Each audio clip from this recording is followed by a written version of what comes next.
아까 키프리스 소개도 잠깐 했는데 이 특허나라라는 이제 patentsmap.or.kr 안에 들어가시면은 국내 특허뿐만 아니라 해외 특허를 어디서 검색을 하는지를 여기서 보실 수 있고요. 검색 DB별 있고, 그러니까 국내 USPTO 유럽 특허 있고, 키프리스에서도 기본적으로 일본 특허, 일본 특허, 미국 특허, 유럽 특허도 검색이 가능하고요. 원어로 검색을 하고 싶으시면은 여기 미국 사이트나 유럽 특허청 이런 데 들어가셔가지고 볼 수가 있고요. 국내에서 이제 유료로 DB를 제공하는 업체들이 여기 위즈 도메인의 포커스트, 윅스의 윈텔립스, 그 다음에 델피온 이런 것들이 있습니다.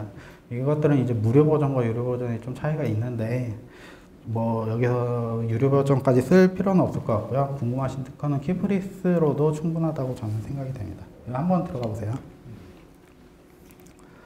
그래서 아까 얘기했다시피 특허와 실용신안의 차이라고 이렇게 적었는데, 실용신안이 뭐냐면은 만약에 이렇게 이 컵에서 이 뚜껑 이렇게 결합하는 방법이 있잖아요.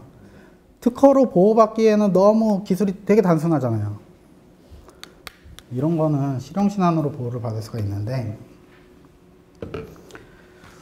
실용신안으로 보호받게 되면은 일단 특허보다는 심사 같은 절차들이 까다롭지가 않고 등록 절차가 되게 쉬워요. 그리고 대신 아까 특허 같은 경우 20년을 보호받는데 비해서 이거는 10년만 보호를 받을 수가 있습니다. 근데 실용신안이라는 게 우리나라랑 일본 정도 맞나? 그 정도만 인정을 하고 있고요. 전 세계적으로 사실 특허와 실용신안의 구분을 두지를 않고 있습니다. 실질적으로 우리나라 같은 경우는 특허가 작년 2014년 한 해에만 21만 건이 출원이 됐고요. 실용신안은 9천 건이 출원이 됐습니다. 실용신안은 사실 큰 의미가 없습니다. 사실. 자, 이제 디자인과 상표에 대해서 좀 말씀을 드리고 싶은데요. 디자인은 아까도 말씀드렸다시피 저작권으로도 보호를 할 수가 있고요. 특허로도 보호를 할 수가 있습니다.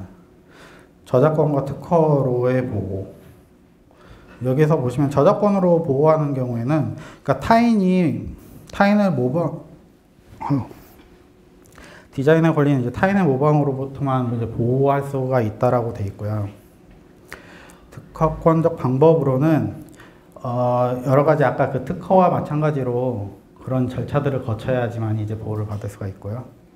솔직히 디자인에 대해서는 제가 특허 전문이다 보니까 그 디자인 쪽은 이 정도로 설명을 드리고요. 밑에 이제 상표, 브랜드와 약간 유사한 개념인데 상표는 굉장히 간단한데 굉장히 복잡해요. 왜냐면은 상표는 진짜 상표에는 이제 상품 상표가 있고 서비스 상표, 그러니까 서비스표라고도 있고 지리적 상표가 있고 되게 많고요. 그다음에 아까 그 상품 상표 안에는 도형 상표가 있고 소리 상표가 있고 냄새 상표도 있고 아무튼 엄청난 상표들이 있습니다. 그리고 그 SK텔레콤 그 띵띵 띠링띵 소리 상표로 보호되고 있습니다. 여기 지금 사진 보시면은 이게 뭘 것 같아요? 저거는요? 오른쪽은? 왼쪽? 네? 아까 아니 그거 말고 누가 아까 아시는 것 같았는데? 네? 아까 누가 얘기하신 것 같은데 오른쪽은 LG 패션의 셔츠입니다. 비슷하죠? 근데 이게 디자인으로 보호될까요? 상표로 보호될까요? 디자인인 것 같아요? 상표인 것 같아요? 네? 이건 상표로 보호되고 있는데요. 처음에 버버리에서 이 체크무늬를 상표로 등록을 하려고 했는데 이게 무슨 상표로 보호를 그러니까 도형 상표로 보호받는 거거든요. 근데 이게 무슨 상표로 보호를 받을 수 있냐? 누구나 이렇게 하면은 누구나 되는 거고 이거를 함으로써 니네가 야 말도 안 된다 라면서 수차례 거절을 받았는데 버버리에 대한 그런 이제 되게 오래된 기업이잖아요.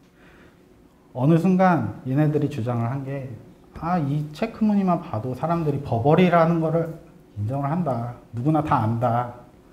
라고 함으로써 상표로 이제 등록을 받게 됩니다. 전 세계적으로 받게 되고요. 그로 인해서 이제 LG 패션뿐만이 아니라 이제 쌍방울에서도 이제 속옷에 이런 체크무늬를 넣게 되는데 LG 패션과 쌍방울은 버버리의 소송으로 패소를 하게 되고요.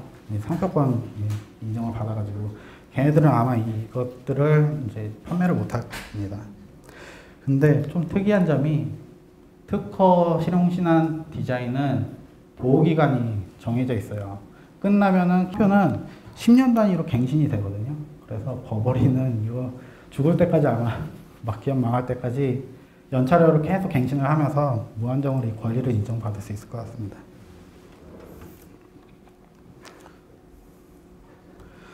그래서 보시면은 아까 산업재산권, 특허, 실용신안, 디자인, 상표에 대해서 모든 거를 함축적으로 보여줄 수 있는 게 이 자동차더라고요. 아주 우리가 쉽게 접근을 할 수 있는. 특허를 보시면은 뭐 엔진 제어 시스템, ABS 브레이크 시스템 뭐 굉장히 복잡한 기술들이고 조금 간단한 뭐 백미러, 컵 홀더, 자동차 도어, 실용신안으로 보호를 받고요.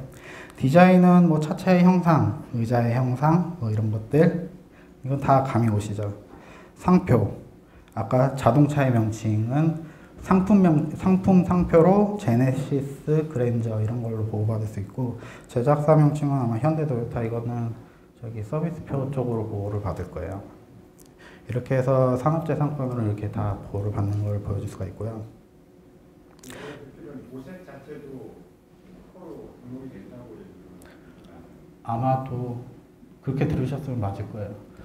왜냐면은 특허야?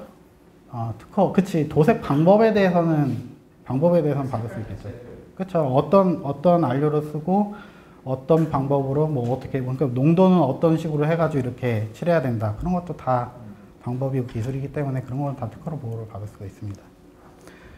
여기서, 근데 우리가 사실 이 특허라는 거가 최초의 기술이고 최초의 아이디어고 그런 건 아니잖아요, 솔직히. 연구를 하시는 분들도 있을 텐데, 연구를 하시거나 하시면은, 아니면은 디자인 출품, 박람회, 전시회, 이런 데다가 자기의 아이디어를 이렇게 공개를 하게 되는 경우가 있는데, 그런 것들은 아까 전에 제가 특허의 요건에 대해서 신규성과 진보성에 대해서 한번 언급을 드린 적 있잖아요. 일단 박람회, 전시회 같은 데서 오픈을 하게 되면 신규성이 없어지는 거거든요. 그렇게 되면 등록을 받을 수가 없어요. 근데 예외적으로 받을 수가 있는데 일단 특허 같은 경우는 만약에 자기의 기술에 대해서 논문으로 제출을 하거나 학회에서 발표를 하거나 했다면은 그 날로부터 12개월 이내에 공지예외 적용을 자기가 그 기술에 대해서 저자고 자기가 이 특허의 발명자로 있다라는 것을 입증을 하는 공지예외 적용을 받는다면은 12개월 이내에 출원을 하게 되면 그 신규성에 대해서는 예외상으로 적용이 되고요. 디자인 같은 경우도 뭐 그런 식으로 디자인은 근데 6개월입니다. 상표도 6개월인데요. 상표는 무슨 의미냐?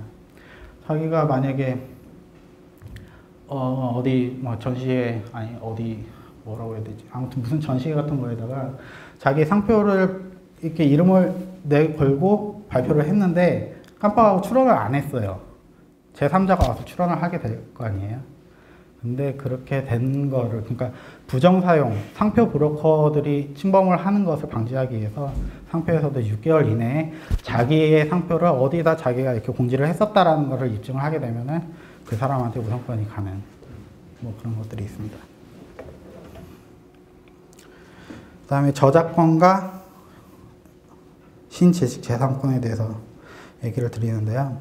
저작권은 아까 전에도 얘기했다시피 그냥 이거는 그냥 이렇게 읽어보면 되실 것 같습니다. 신지식재산권, 아까 컴퓨터 프로그래밍 같은 경우는 저작권과 특허에 의해서 보호를 받을 수가 있는데 반도체 설계 이런 거, 반도체 설계 같은 경우는 특허권으로 보호를 받을 수가 없는 부분이 있다고 하더라고요. 그런 부분에 대해서는 특허청에 따로 반도체 설계권인가 그걸로 보호를 받게 되면은 10년간 보호를 받을 수 있다고 합니다. 여기서 저작권에 대해서 참 재미있는 사실이 하나 있는데 저희 연구원 사람들끼리도 우스갯소리로 하는데 나중에 이거 보호기관과 관련이 된 거거든요. 나중에 우리의 아이들이 공부를 열심히 해서 과학자, 위대한 과학자가 돼가지고 특허를, 어마무시한 특허를 창출을 해가지고 보호기간을 20년을 받는다. 그렇게 해서 어마어마한 돈을 벌자라고 하는 것과 지드래곤이 노래를 많이 이렇게 작곡을 하잖아요. 그 사람이 잠재적으로 향후에 받을 수 있는 잠재적인 그런 이익들을 비교를 해봤을 때 저작권이 보호를 받을 수 있는 기간이 얼마 정도 될 거라고 생각하시나요?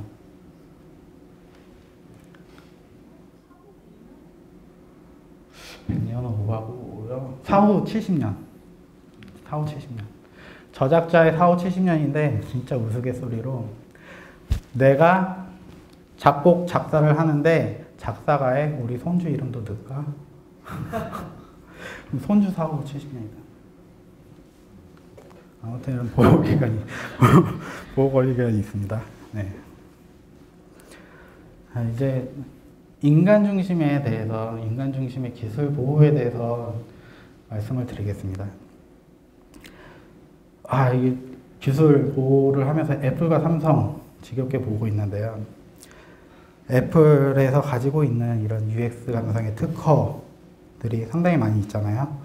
밑에 보시면은 삼성과 애플, 왼쪽이 삼성이 애플한테 소송을 건 기술들이고, 오른쪽이 애플이 삼성을 상대로 건 UX 기반의 특허들이거든요. 왼쪽은 기술 기반의 특허들이고, 오른쪽은 UX 기반의 특허들이고, 밑에 보시면은 뭐 애플은 4천만 원을 배상을 했고, 삼성은 2,500만 원을 배상을 했다고 하는데, 제가 봤을 때 이 배상 결과는 우리나라일 것 같고요. 미국에서는 아마 이게 이렇게 같은 결과를 하게 되면은 거기는 징벌적 손해배상 등이 있기 때문에 그 앞에 챕터에서도 많이 봤지만 금액 자체가 다르잖아요. 그런 것 측면에서 봤을 때 이 UX 특허라는 게 되게 간단하면서도 굉장한 위력을 발생시키는 그런 기술 보호 장치가 아닐까. 그러니까 UX를 통한 특허가 그렇게 생각이 됩니다. 그래서 보시면은 이건 다 아시죠? 밀어서 잠금 해제. 밀어서 잠금 해제는 다 아시는 것 같고요. 바운스백이라는 특허도 있고, 네? 핀치 투 줌. 네, 바로 있어요. 핀치 투 줌이라는 특허. 휴리스틱스. 이거는 뭐 이렇게 안 하고 그냥 어설프게 해도 다 그 방향으로 이제 인지를 해주고 이렇게 옮길 수 있게 해준다는 거거든요. 이렇게 지금 뭐 유저 익스피리언스 관점에서의 특허들이 지금 이런 식으로 있고요. 또 이제 인간 중심에 대해서 또 다른 사례를 찾아봤는데, 볼보 아시죠? 볼보. 볼보 보시면은 이게 볼보 자동차인데 이 마크가 가지는 의미가 뭔지 아세요? 여기 마크, 여기 마크. 동글뱅이 짝대기 이거. 이 짝대기가 뭔지 아세요? 안전벨트. 이 안전벨트거든요. 이 볼보가 처음에 안전벨트를 원래는 2점식, 그러니까 2점식 안전벨트가 있었는데 볼보가 처음으로 3점식 안전벨트를 개발을 하게 되거든요. 이 3점식 안전벨트가 상당히 그게 언제 1959년에 3점식 안전벨트를 발명을 했는데 그게 아직까지 쓰이고 있잖아요. 얼마나 이게 중요한 기술이겠어요. 그럼 볼보는 이 3점식 안전벨트로 얼마를 벌었을까요? 전 모르겠어요. 이거를 통해서 간접적으로 번 비용은 있지만 직접적으로 얘네가 번 비용은 없을 거라고 생각이 됩니다. 얘네가 이 기술을 개발을 하면서 이거를 자기네 차에 일단 도입을 하고 본 다음에 바로 경쟁사들, 다른 자동차 제조업체들한테 이 기술을 오픈을 하게 돼요. 이거는 사람의 안전이 우선이지, 사람의 목숨이 우선이지, 돈 버는 게 먼저가 아니다. 니들도 안전을 위해서 이거를 써라. 라고 오픈을 하게 되거든요. 그래서 볼보는 이렇게 인간을 참 생각을 하고 이렇게 한 사례가 아닐까. 그래서 볼보가 이 사례를 굉장히 자랑스러워해서 이 엠블렘 보면은, 이 마크에도 보면은 이게 안전벨트가 이렇게 그려져 있는 게 그런 의미를 얘네가 담고 있습니다. 아주 역사 깊은 그런 건데요. 저도 이거 듣고 참 나중에 볼보를 한 대 사고 싶습니다. 이거는 앞선 챕터에서도 봤는데 이거는 인간 중심에 대해서 빼놓을 수 없는 사례가 아닐까 생각이 됩니다. 일단 우리가 이제 적정 기술과 기술 보호라고 하는데 적정 기술이라 함은 이제 우리가 기술 발전을 할 때 기술 발전으로 인한 혜택이 모두에게 돌아가지 않는다. 그러니까 권리를 보장받음으로써 저개발국, 그러니까 개발도상국 그런 나라에서 해당 기술을 사용을 할 수가 없다라는 그 인식에서 출발을 했는데요. 그쪽에도 사용을 할 수 있도록 개발된 게 적정 기술이고요. 이것들은 네, 이렇습니다. 그래서 여기 보시면은 적정 기술과 지식재산권 적용 모델이라고 어떤 분이 이제 적정 기술에 대해서 연구한 그 결과의 그 표를 가지고 왔는데요. 여기 보시면은 기술 혁신, 보호형 기술 창업, 공개형 기술 창업이 있는데 아까 큐드럼이 이제 보호형 기술 창업, 그러니까 자기가 기술 권리를 획득을 하고 자기 획득된 권리를 공개를 한다. 이게 볼보의 안전벨트랑 약간 비슷한가요? 느낌이? 그리고 공개형 기술 창업, 공개된 기술을 바탕으로 구체적인 사업 모델을 구축을 한다. 뭐 이런 식의 내용입니다. 근데 아까 전에도 여기 처음에 얘기를 안 드렸는데 완전 폐쇄형과 완전 개방형 시스템에서 우리가 요런 것들이 적용이 된다고 그랬잖아요. 특허 실용 신안 디자인 상표. 근데 키프리스 그다음에 특허청 여기 들어가 보시면은 저거 외에도 인터넷 기술 공지라는 것들이 따로 있습니다. 그거는 뭐냐면은 이거를 추구를 하는 거거든요. 완전 개방. 그러니까 자기가 기술을 개방을 함으로써 누구나 이 기술에 대한 권리를 갖지 못하되 이 기술을 누구나 사용을 할 수 있다라는 취지하에 인터넷 기술 공지를 하게 되는데 거기에는 절차가 까다롭지도 않고 그냥 등록만 하면은 오픈이 됩니다. 그러니까 공지를 함으로써 신규성이 상실을 하는 거거든요. 그렇기 때문에 신규성 상실로 인해서 누구도 권리를 받지 못하는 전 세계 어느 누구도. 네. 그래서 이제 저도 과제가 이렇게 나오게 됩니다. 과제는 이거를 참고로 하시면 될 것 같고요. 네, 이상입니다. 네, 수고했습니다. 성공하게 잘 정리를 해주셔서 고마워요. 혹시 질문?